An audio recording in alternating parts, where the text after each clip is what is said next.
భార్య పదవిని అడ్డం పెట్టుకుని ఓ భర్త రెచ్చిపోయాడు. ఏకంగా కౌన్సిల్ సమావేశంలోకి దూసుకొచ్చి మహిళా కౌన్సిలర్తో వాగ్వాదానికి దిగటమే కాకుండా అసభ్య పదజాలంతో నిప్పులు చెరిగాడు. తెనాలి మున్సిపల్ కౌన్సిల్ సమావేశంలో ఈ ఘటన జరిగింది.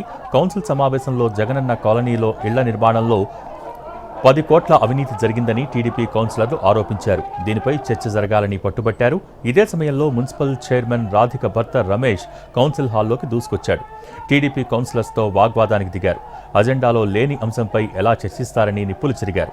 కౌన్సిల్ సమావేశంలోకి రావటానికి వీల్లేదని టీడీపీ సభ్యులు అభ్యంతరం చెప్పడంతో మరింత రెచ్చిపోయారు. మహిళా కౌన్సిలర్ అరుణపై ఆగ్రహం వ్యక్తం చేస్తూ అసభ్య పదజాలంతో మాట్లాడారు. వివాదం పెరుగుతుండటంతో సమావేశాన్ని వాయిదా వేశారు. కౌన్సిల్ సమావేశంలోకి రావటమే కాకుండా మహిళా కౌన్సిలర్ను తిట్టడంపై టీడీపీ నేతలు పోలీసులకు ఫిర్యాదు చేశారు. చైర్పర్సన్ రాధిక భర్త రమేష్పై కఠిన చర్యలు తీసుకోవాలని డిమాండ్ చేశారు.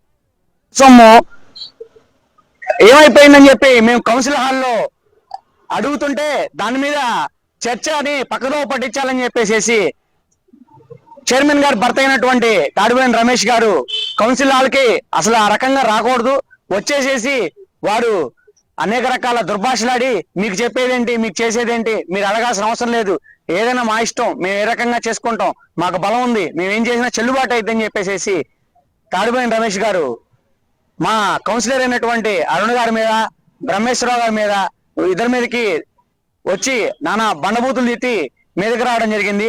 10 కోట్ల తాడిమేద రమేష్ చైర్మన్ గారి భర్త మామూలు బూతులు తిడుతున్నాడు.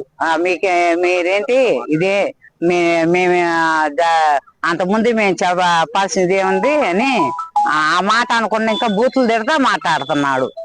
బూతులు తిట్టమాక, మామూలుగా మాట్లాడు, బూతులు మాట్లాడమాక అని అన్నా.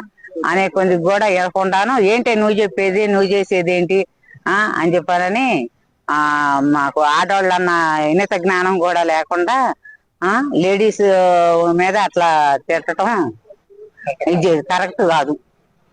జగనన్న కాలనీ దాని గురించి అడుగుతుంటే మీరేంటి అడిగేది, మీరేంటి చెప్పేది అని మాకు చెప్పాల్సిన అవసరం లేదు, మీరేంటి అని ఆ మాట కూడా అట్లా బూతులు తిడతా అంటున్నా.